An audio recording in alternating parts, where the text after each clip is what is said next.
Décideurs engagés, l'émission TV de l'Hémicycle animée par Arnaud Ardouin qui déshabille les décideurs, qui nous permet d'appréhender ce qui chaque jour leur donne envie de se battre et de réussir.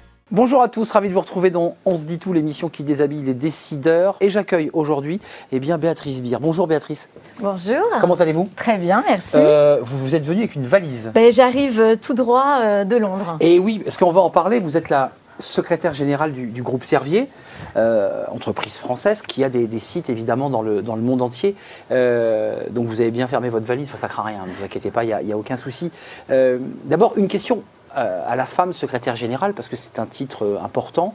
Vous êtes arrivée dans le groupe en 2020 En 2021 janvier 2021, ça fait un peu plus d'un an. C'est tout jeune, c'est tout frais. Oui.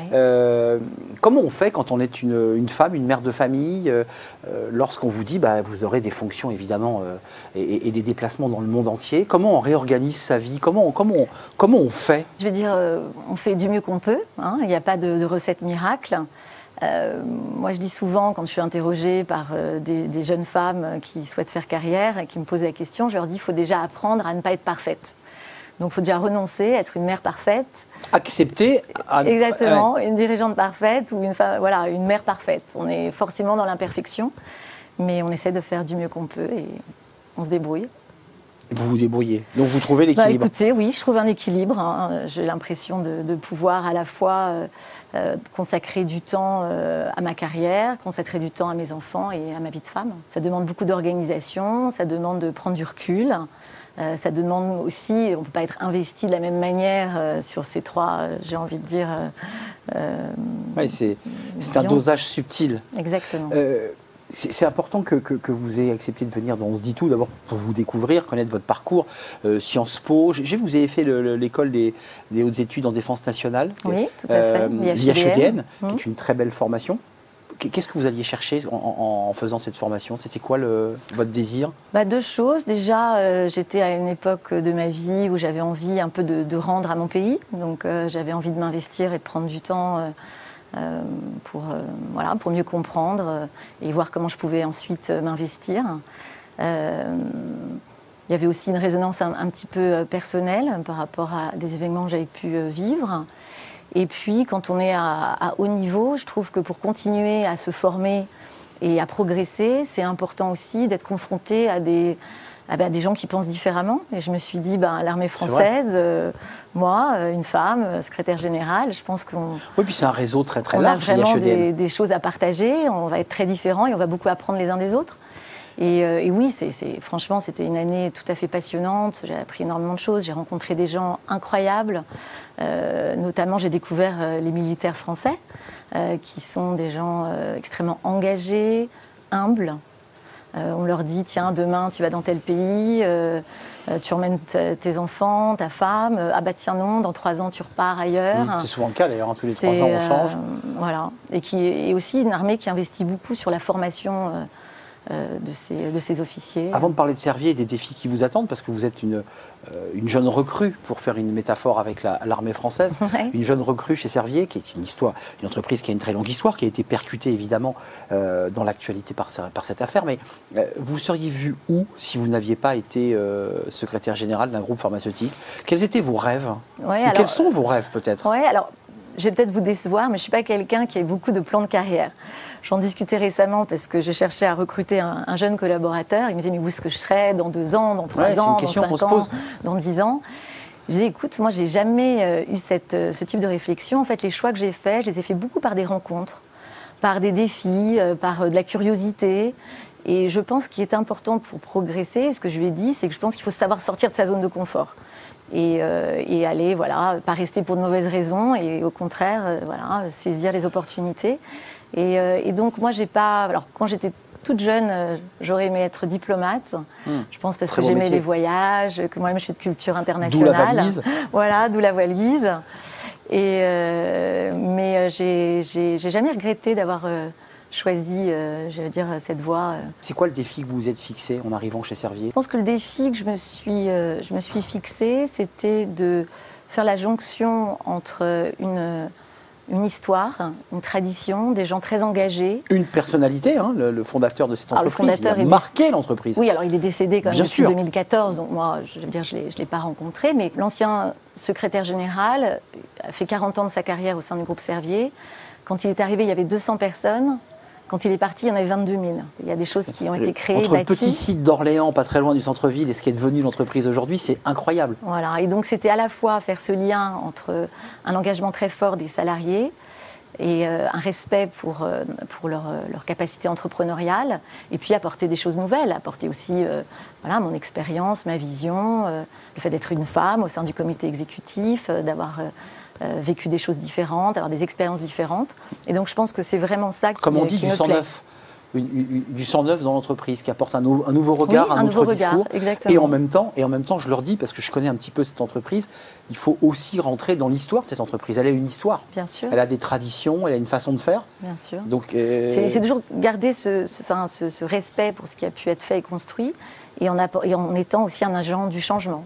Donc c'est faire cette jonction. Et puis disons-le, acceptant de venir sur un plateau de télévision dans On se dit tout pour représenter cette entreprise, pour lui donner peut-être un nouveau souffle. Tout à fait, tout à fait. Non mais je suis fière de ce que cette entreprise fait aujourd'hui, de toutes les transformations qu'elle mène, et je suis fière de pouvoir y contribuer. Est-ce que vous êtes fière de votre parcours? Parce qu'être une femme, je le redis, à ce niveau-là de responsabilité, c'est pas simple, c'est compliqué. Est-ce que ça a été difficile pour vous? Parce que beaucoup de femmes disent ça n'a pas été simple, ça a été compliqué, il y a un plafond de verre, il y a, au-delà même des questions de machisme, c'est pas simple d'évoluer dans l'entreprise quand on est une femme. Bah, écoutez, je pense que le plafond de verre, il existe.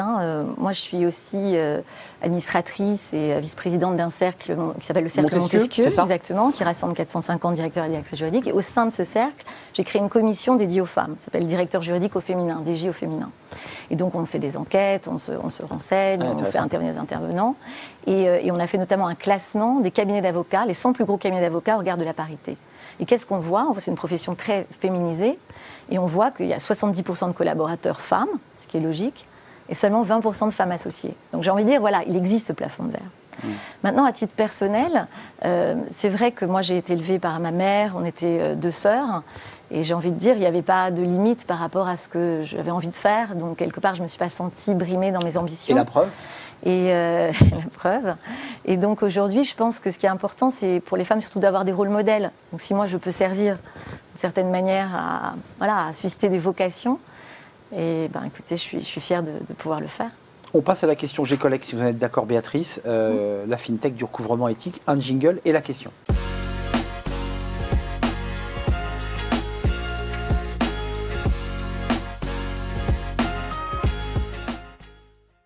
La question G-Collect dans l'émission On se dit tout. Vous avez choisi la 4e question. C'était des propositions que nous vous avions faites. Les entreprises et institutions ont un rôle majeur à jouer pour développer une économie plus inclusive, plus éthique, plus solidaire. Quels sont vos engagements? Alors, vous avez déjà un peu répondu à la question à travers Montesquieu, mais je sais que vous faites d'autres choses. Oui, alors j'ai des engagements personnels, mais ce qui m'intéresse, c'est aussi les engagements de Servier. Et en 2020, l'ensemble des membres du COMEX ont signé un engagement en faveur de la diversité et de l'inclusion. Je trouve que c'est bien que ce soit toujours au niveau du top management que les dirigeants s'engagent. Suite à ça, il y a eu un grand questionnaire aussi qui a touché 10 000 salariés du groupe en 2020 également, qui a permis de faire remonter sur 9 pays, remonter un peu quelles étaient les attentes en la matière et de définir des priorités, j'ai envie de dire, au plus proche des besoins. Et c'est vrai qu'un thème qui m'intéresse particulièrement, c'est celui qu'on évoquait tout à l'heure, le plafond de verre, l'égalité homme-femme. Et là aussi, on a pris des engagements, notamment autour d'un certain nombre d'indicateurs. Et le groupe s'est engagé d'ici 2024 à avoir 40% de femmes dans vraiment le top management. Alors ça fait écho à la loi Rixin qui a été votée à l'Assemblée, si je ne m'abuse. Oui, tout à fait. Et en allant plus vite que ce que propose la loi, puisque je crois que la loi propose 2030 maximum. Exactement. Et c'était avant la loi déjà que cet engagement avait été pris. Et voilà, et je trouve qu'on a souvent des débats avec mon président autour de la nécessité ou pas d'avoir des quotas législatifs. Et lui et moi, on est d'accord pour dire que si les entreprises se fixent elles-mêmes des objectifs et qu'elles les atteignent, ça rendra les lois non nécessaire. Oui, c'est intéressant, sans attendre que la loi, évidemment, aiguillonne les entreprises. Elles prennent l'initiative et elles s'engagent. La question du Collège de Paris, vous allez voir, là aussi, ça, je crois, va vous permettre de parler aussi de la politique Servier en matière de recrutement. Tout de suite, la question du Collège de Paris.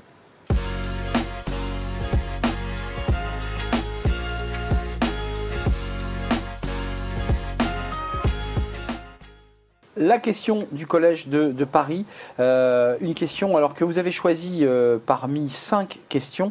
Collège de Paris, hein, vous le savez, qui est une communauté d'écoles qui rend l'excellence accessible à tous.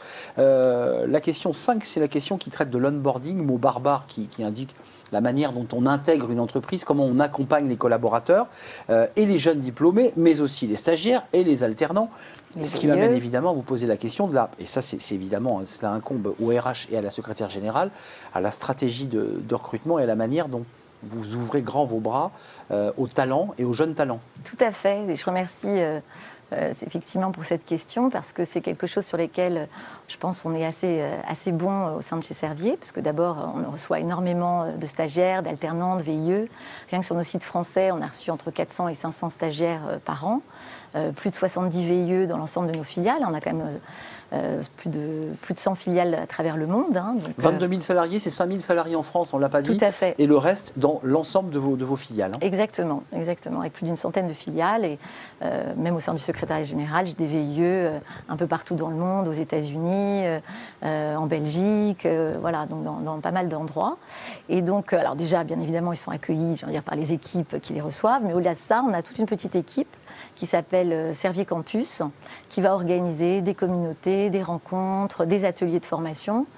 Et je pense que ça fonctionne bien parce qu'ils sont interrogés à la fin de leur stage. On leur demande, tiens, est-ce que vous recommanderiez à d'autres de venir au sein de chez Servier ? 90% disent oui.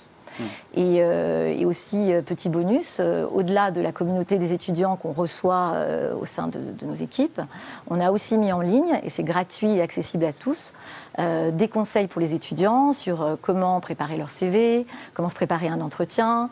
C'est très bien fait, je l'ai fait avec mes 2 filles, et c'est servier-campus.com.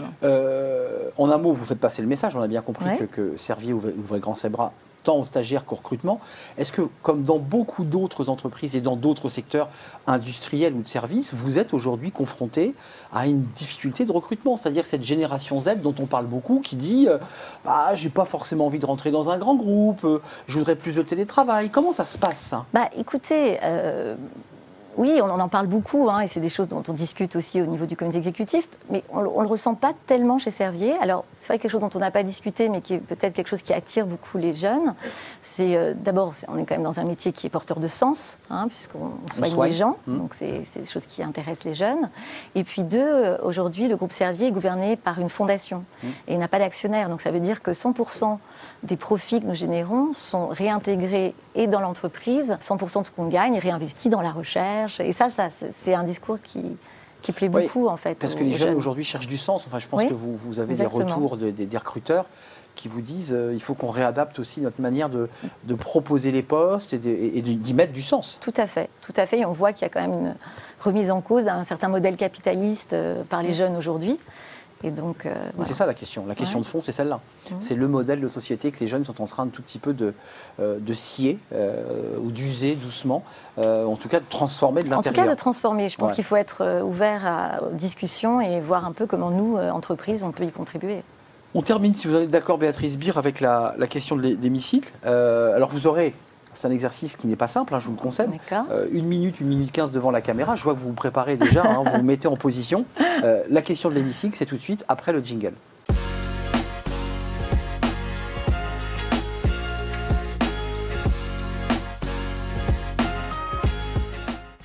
La question de l'hémicycle, elle est très simple, Béatrice Bihr, on la pose à tous nos invités. Si vous aviez une idée, une proposition à souffler aux politiques, quelle serait-elle ? Déjà, j'aimerais partager 2 constats. Le premier, c'est que la crise sanitaire nous a montré à quel point le médicament était un bien précieux, rare et stratégique, a aussi mis en avant et en lumière les faiblesses de la France et de l'Europe en matière d'approvisionnement et de production de médicaments. Le deuxième constat, c'est un rappel que nos industries, les industries du médicament, sont des industries qui s'inscrivent dans le temps long, puisque pour développer un médicament, il faut compter entre 10 et 15 ans, et voilà, beaucoup de gens cherchent et peu trouvent. Donc il y a beaucoup d'échecs aussi sur ce chemin. Et donc c'est très important que les politiques s'inscrivent dans le temps long. Or aujourd'hui, quand on regarde par exemple la loi de financement de la sécurité sociale, elle rebat les cartes chaque année avec des nouvelles règles du jeu, et à mon avis ne permet pas de créer justement cette pérennité. Donc j'ai envie de dire en résumé, si j'avais un conseil à donner, c'est pour favoriser les investissements dans la filière du médicament, donner un cadre juridique et réglementaire qui soit clair et stable. Merci à vous, merci de nous regarder. Et puis je vous dis à très très bientôt évidemment pour de nouvelles aventures et de nouvelles rencontres. D'ici là, portez-vous bien. Bye bye.